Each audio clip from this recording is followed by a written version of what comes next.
The only thing worse than being on the family computer and your mom walks in while you're stopping a virus and your pants fall down would be drafting these 7 players that I wouldn't draft if you paid me. These are 7 players that I believe you guys need to be avoiding like they've got the bubonic plague in 2025 fantasy football. But before we break down these 7 players, I would like to ask that if you are new to the channel and you don't have been enjoying, then please make sure to hit that subscribe button down below. And while you're down there, whether you are new to the channel or not, please make sure that you leave a like on today's video. So without further ado, let's get into 7 players I wouldn't draft if you paid me in 2025 fantasy football. We begin with James Cook, running back of the Buffalo Bills, current sleeper ADP running back 14 at pick 36, meaning he is the 12th pick, the final pick inside of the 3rd round. Now, James Cook is a running back that I advocated for heavily last season. I believed that at ADP, if he could get a little bit more touchdown luck,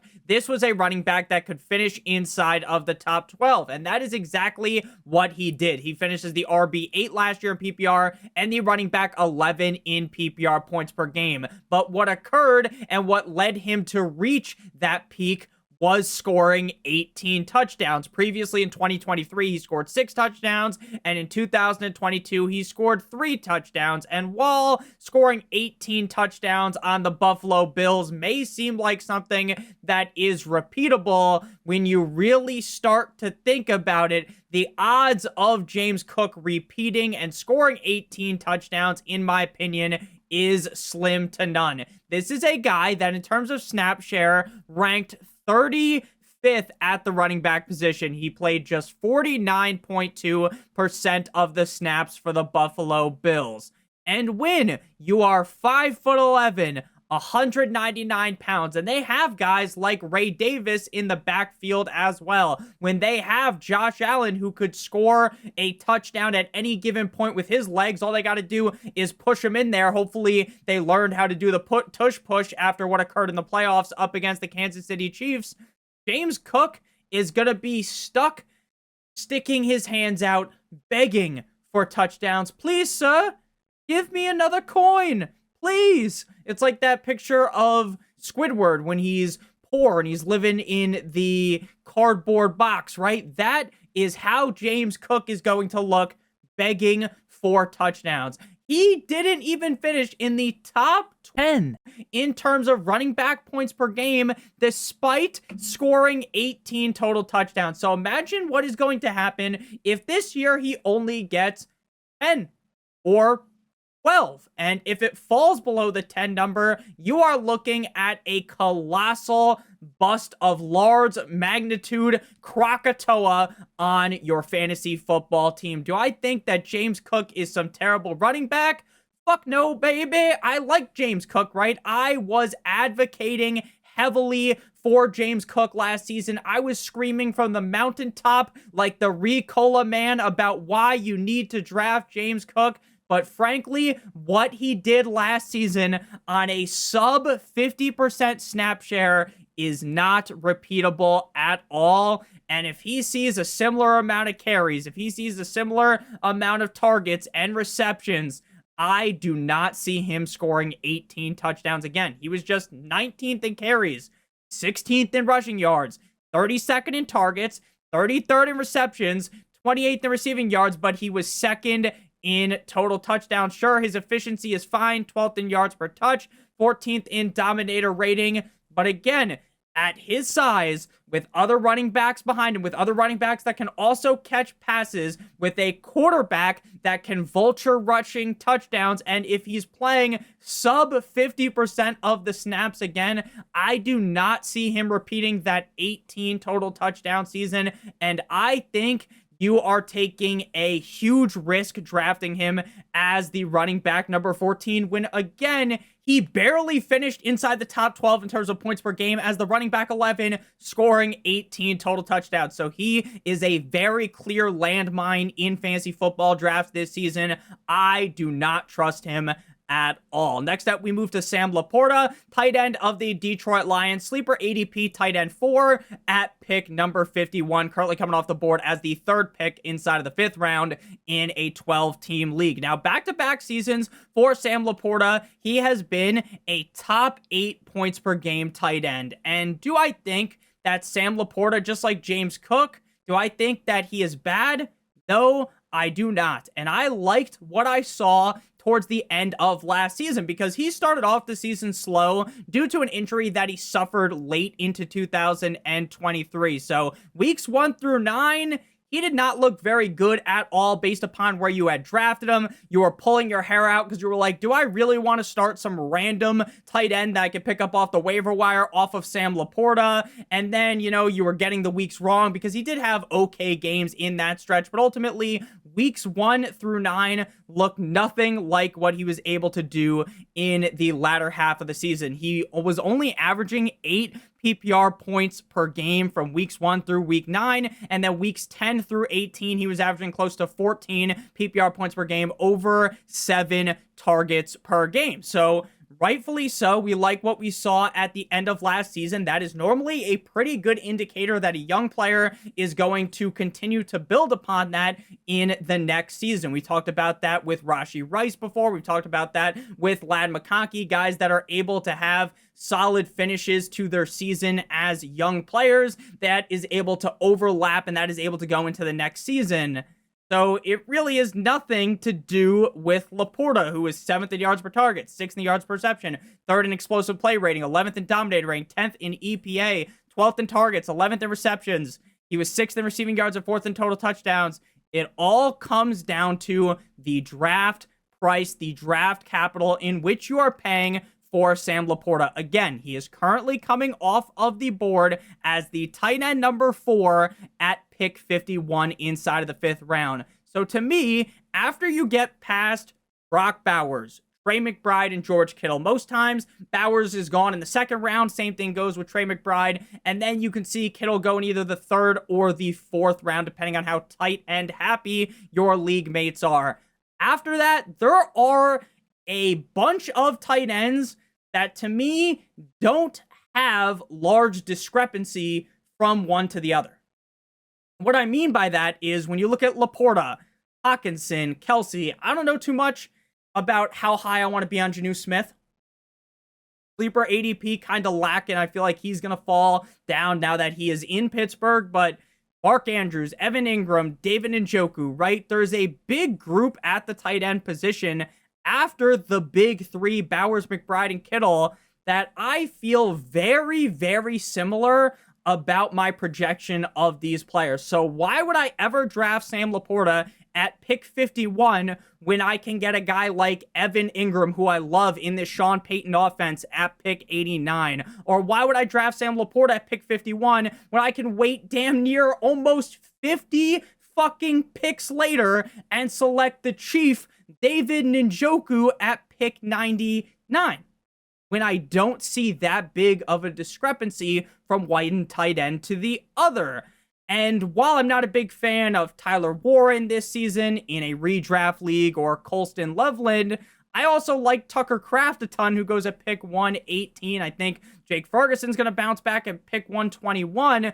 So to me, taking Sam Laporta at pick 51 just feels a little bit foolish. And if you look at this tweet from Ron Stewart, good friend of mine, he says, just glancing at projections, spending up on TJ Hawkinson is a tough ADP to wrap my head around because on Underdog, he is the tight end number 5 in ADP. Sometimes he comes off the board as the tight end number 4, right? Brock Bowers, Trey McBride, George Kittle. According to the average of Mike Clay and Rich Rebar's half PPR projections, Brock Bowers is up there at 12.15, Trey McBride 12.09, George Kittle 11.03, and then there's that fall off with Laporta 9.32, Hawkinson 8.39, Kelsey 8.78, Andrews 8.54, Njoku 8.59, and Evan Ingram 8.16. So again, just like I talked about, once you get past the big 3 at the tight end position, it does kind of feel like all of those guys are grouped together,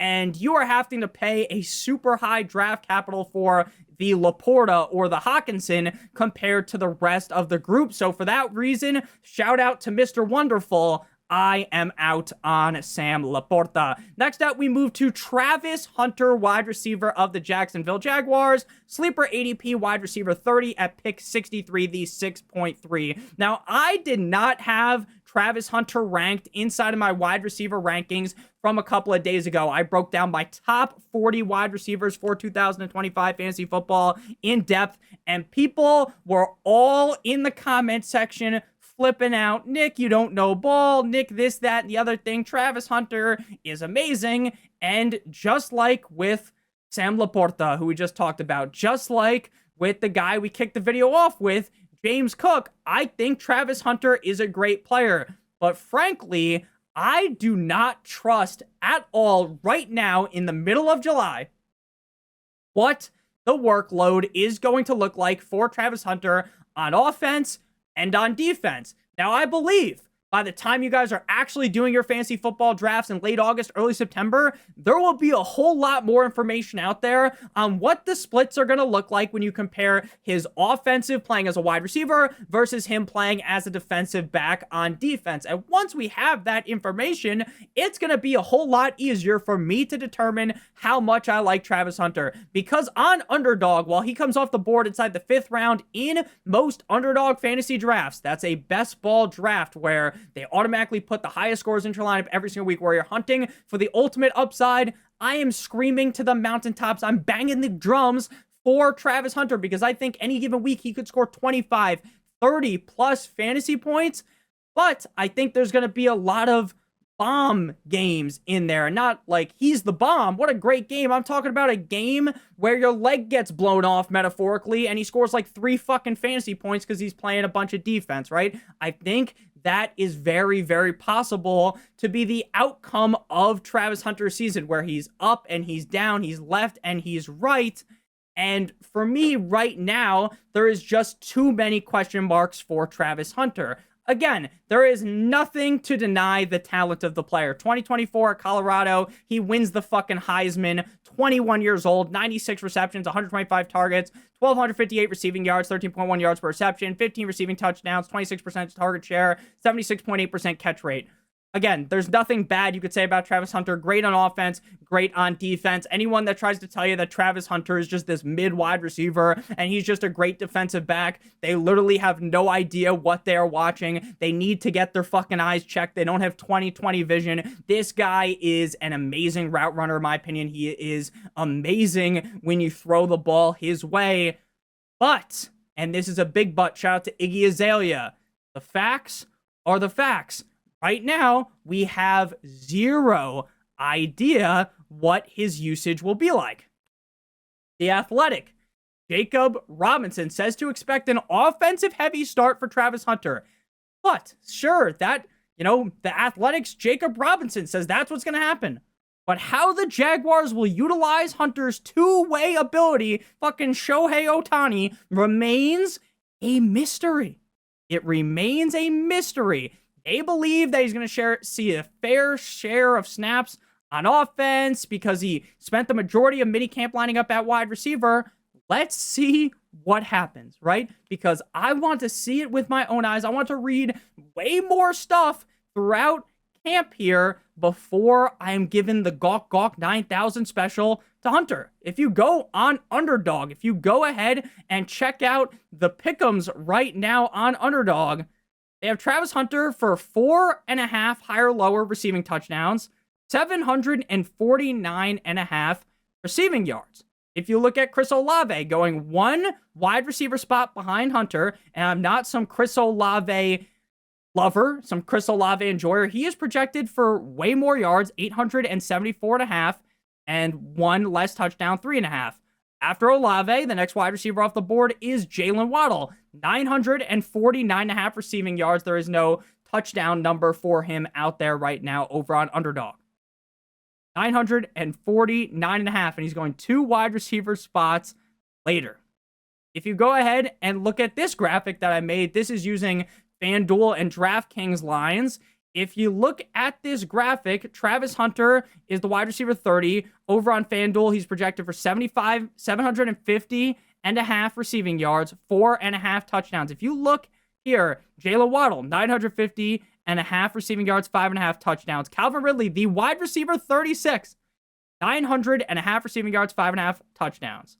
Rome Odunze, the wide receiver, 37, 825.5 receiving yards, 5.5 receiving touchdowns, right? There are guys going later than Travis Hunter with much higher projections based off of Vegas lines. So for me, at wide receiver 30, where he's coming off the board, that price is too hefty. Could this change by late August? 100%. But as of right now, I want nothing to do with Travis Hunter. In redraft, again, in best ball over on Underdog, I really like him a ton because I'm not going to have to actually figure out when the fuck I want to be starting this guy. Speaking of Underdog, if you sign up using promo code Notorious or by clicking on the link in the video description, you will get your gimme pick if you are a new user, plus a first-time deposit offer of up to $1,000 in bonus cash. You can go ahead and do a bunch of best ball drafts on there. Best Ball Mania, their biggest tournament, $2 million to first place, $15 million in total prizes, $25 to enter. You also will receive, when you sign up to Underdog, once I release my draft guide with my rankings, a couple of other information that you guys are going to want, it will be sent to your email. So if you sign up using promo code Notorious or by clicking on the link in the video description, you'll receive the draft guide. You'll receive a deposit offer of up to $1,000 in bonus cash, as well as your free picks. Make sure you guys do check that out. Promo code Notorious. And you want to make sure that you get that draft guide to help you win your league. Have my rankings right in front of you when you are doing your draft this year or your multiple drafts. So next up, we got TreVeyon Henderson, running back of the New England Patriots. Sleeper ADP running back 25 at pick 69. Very nice. I like at the 6.9. Now, TreVeyon Henderson is a very talented player. Again, I don't mean to sound like I'm bouncing on the metaphorical schlong of all of these players, but I do think they are good. I don't hate players. I hate ADPs. This is an old school saying. People have been saying this for a while, but it is true, right? If Henderson was coming off the board as the running back 30 around where I have him ranked, I am a lot more excited to draft him. But as the running back 25 inside the 6th round, to me, that is too high. Again, his college statistics, they look good. His tape looks good. He's the 38th overall pick in 2025. Second round draft capital, 16 games played at Ohio State with Quinshon Judkins on the team. 144 rushes for 1,016 yards and 10 touchdowns, 27 receptions for 284 yards and a touchdown. Now, I want to make you guys understand why I don't like Henderson this year at ADP. The biggest reason to me is I feel as though Henderson is not going to get much touchdown luck. And what I mean by that is, this feels like the team with Josh McDaniels as the offensive coordinator that is going to use the big guy, Ramondre Stevenson, to joust his way, to ball his way up. Like he's playing fucking, you ever play Temple Run and there's the ball chasing you, right? That's what they're going to try to use Ramondre Stevenson as in the red zone. They're going to use him as that thumper, get him into the end zone. They paid Ramondre Stevenson recently as well, so the team is still incentivized to use him. I get that Henderson got the second round draft capital, but Henderson doesn't have the build of a guy that is utilized as a goal line back. And under McDaniels, and for the majority of the Tom Brady era, the Patriots distributed the running back snaps by situation. The team typically had early down backs like LeGarrette Blount or Sony Michel, and passing down backs like Kevin Falk, Shane Vereen, James White. There were also some backs that provided depth at both spots like Sexy Rexy Burkhead and Brandon Bolden, and I believe that's how they're going to utilize these running backs. I don't think that Henderson will be receiving the lion's share of carries unless there is a, knock on wood, injury to TreVeyon Henderson, or to Ramondre Stevenson, I should say, right? If he injured himself, then obviously he wouldn't see more touches, right? But unless Ramondre goes down, knock on wood, we don't root for injuries, I don't really see a super clear path towards the lion's share of carries going to Henderson. And if Henderson is the guy getting iced out of those touches inside of the red zone, I think we could be looking at a potential disaster class at ADP for Stevenson. And here's a quote from late May. Now, again, you can take these quotes with a grain of salt. Head coach Mike Vrabel on Ramondre Stevenson, he's going to be a large part of what we do. Now, Vrabel has a 40% reliability rating on depth chart coach speak according to the Coach Speak Index, and a 65% reliability rating on usage/workload coach speak, right? We know these coaches speak mumbo jumbo. Not everything they say, it should be used as the fucking holy book, right? You shouldn't believe every single thing that these coaches say. We learned our lesson hardcore with Kyle Shanahan last year and Christian McCaffrey, but Ramondre did, again, he got paid. Yeah, we paid. They paid him. They are going to utilize him. Josh McDaniels doesn't use a fucking bell cow running back.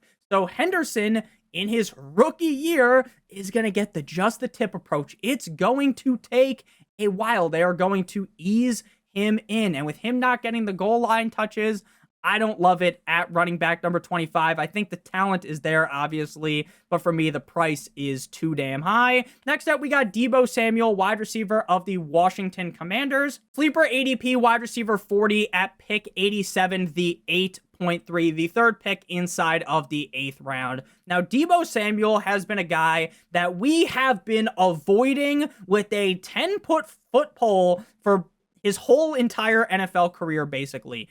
Every single year, people will get down on their knees and chortle the nuts of Deebo Samuel. Every single year, people talk themselves into this guy because, man, don't you remember what happened in 2021 where he averaged 21.2 PPR points per game? Don't you remember how great of a season that was if you had drafted him? Well, you need to put that season into context. What carried his huge 2021 season was scoring 8 rushing touchdowns, and the rushing opportunities are not going to be there in Washington like they were in 2021 with the 49ers. Do you really think the team wants to go ahead and put Brian Robinson on ice like a nice champagne in the red zone? They're not going to do that for Deebo Samuel's fat ass. They're going to have B-Rob go in there and run that thing in, right? They don't need to use Deebo Samuel how the 49ers did in 2021, which heavily elevated that season. Deebo has been a disaster at ADP virtually every single year since then. He scored just 13 points per game in 2022. In 2023, he was good, 16.2, but then after that, 10.2 last season. He was the wide receiver 51 in PPR points per game. He missed 1 game with a wrist, 1 game with a calf strain. He was 48th in targets, 48th in receptions, 46th in receiving yards, 49th in total touchdowns, and he had 42 carries for 146 yards and a rushing touchdown. In terms of efficiency, he was 34th in target separation, 61st in dominator rating, 85th in contested catch rate. He was 25th in route win rate. I'll give him some credit for that, but he was 127th in expected points added and 68th in true catch rate. Last season, out of 15 games, he had only 4 of 15 games with 13 plus PPR points. And 8 of 15 games, he scored fewer than 10 PPR points. Now, some people might say, Nick, he was out for that 1 game for a majority of the game. So, actually, it's 8 out of 14 games with fewer than 10 PPR points. And 4 of 14 games with 13 plus PPR points. Cool. That doesn't really fucking change a thing at all. It doesn't make Deebo Samuel magically look better because you just remove that Chiefs game. Deebo is a fun player. Deebo has that crazy upside to score 30 plus points in any given matchup, right? And while I am someone that loves upside, I am snorting like Tony Montana snorts the cocaine. I am snorting upside late in drafts. I love searching for upside, but frankly, Deebo Samuel slaps you in the face too many times. He hits you with the fucking backhand like Will Smith hit Chris Rock year in and year out, so I'm avoiding him like he's got the cheese touch. Shout out to Roderick. I do not trust Deebo Samuel, and I think it might be even worse in Washington without getting these crazy rushing opportunities. Now, maybe Cliff Kingsbury's able to really figure it out, turn back the clock, and it's going to be like 2021. But frankly, I just don't really see it. Speaking of guys that, their best years are behind him. Cooper Kupp, wide receiver of the Seattle Seahawks, sleeper ADP wide receiver 41 at pick 88, the fourth pick inside the 8th round. It still feels weird saying that Cooper Kupp is not on the LA Rams. He is actually on the Seattle Seahawks. Now, I have been a Cooper Kupp guy since Dump Street. Shout out to Jonah Hill. I was a Cooper Kupp fan in his rookie year. I told my friends when we were at Rutgers drinking as freshmen in college that I believed going into the 2017 season that Cooper Kupp was a steal in fantasy drafts. I talked him up. I showed people his lacrosse highlights. I said Cooper Kupp is him. And he was. Cooper Kupp had a great run, but all runs eventually come to the end unless you just retire on top, right? Every great run has to come to an end, and that is what has occurred over the last 3 seasons. Now, back in 2022, he was the wide receiver number 1 in points per game, but he only played in 9 games. And it's like, okay, maybe that's a fluke. Maybe the injuries were fluke. He's still great. 2023, 12 games played. 2024, 12 games played. Now, I'm as much of a doctor as Johnny Sins, so I can't come on here and say with 100% certainty that Cooper Kupp is going to get hurt and miss time. But the fact that he's getting older would indicate that as you get older, the injuries become and the injuries start to stack, right? So, again, it's not a guarantee that he gets hurt, but the last 3 years have proven us that he's gotten hurt every single season. He is now on a new team with a worse quarterback. I like Sam Darnold. I will always root for my man, Mono Man Sam, because the Jets kicked him to the curb for the MILF hunter, Zach Wilson. I think they did him a little bit dirty, but I really do believe that Kevin O'Connell was basically, you ever seen Ratatouille? How the rat is in the fucking dude's chef hat and is controlling him? That's what Kevin O'Connell was. It was like Real Steel. You ever seen that movie where the guy's controlling the robot? He jumps up in the air, throws the fucking Superman punch, right? That is how he was being controlled last year, and I don't know if that's going to really work out in Seattle. Plus, Kupp and JSN are a weird fit, like Ryan Linkletter says.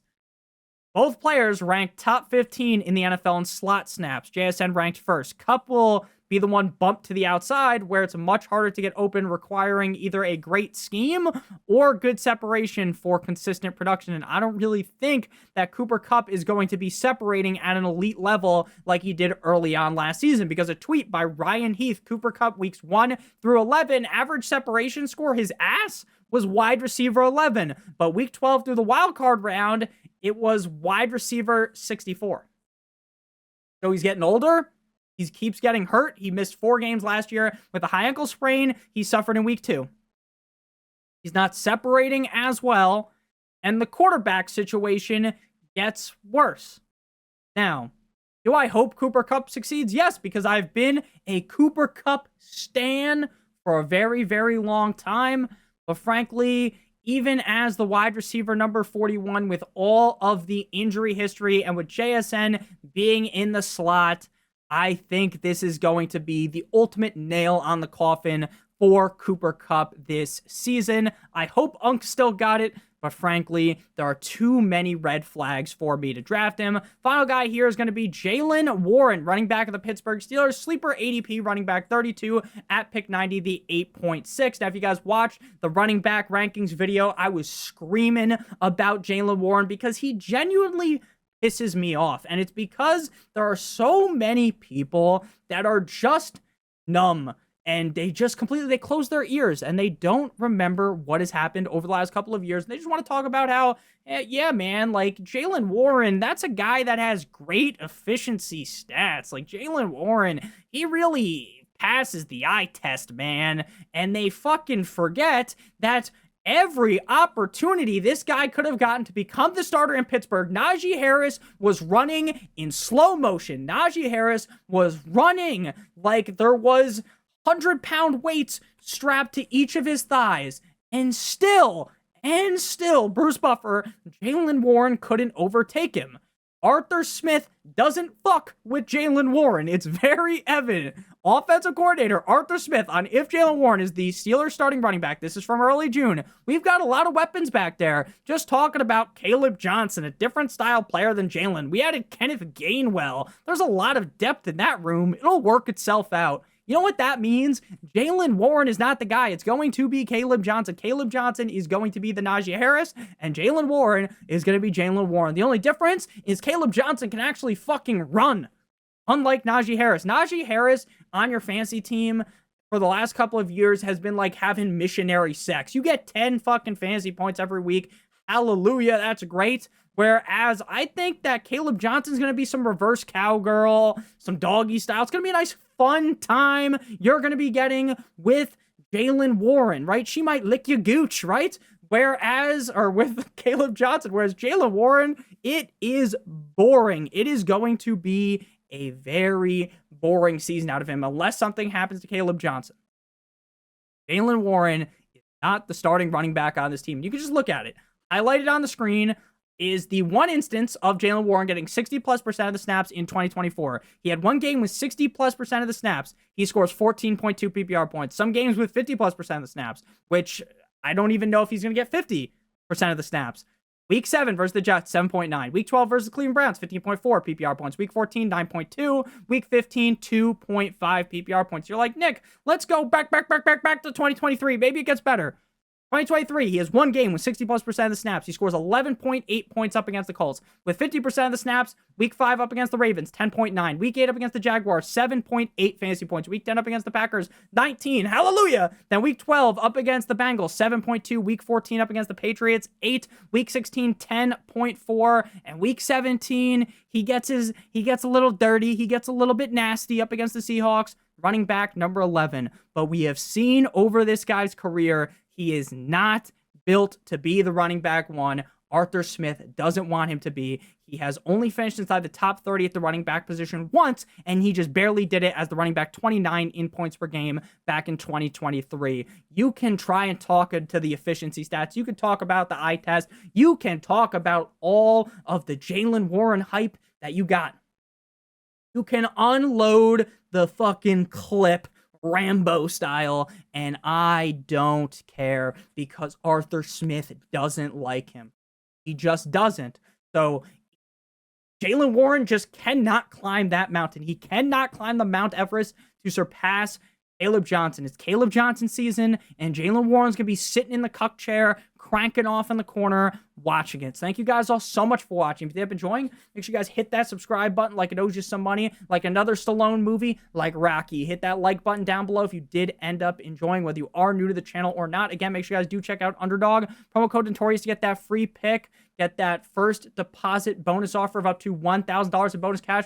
Plus, you will also receive my draft guide with my rankings sent to your email in early August. So make sure you guys do take advantage of that. Check out one of the videos on your screen if you haven't seen them already. I love you guys long time. I hope you have a great one. And as always, good boy.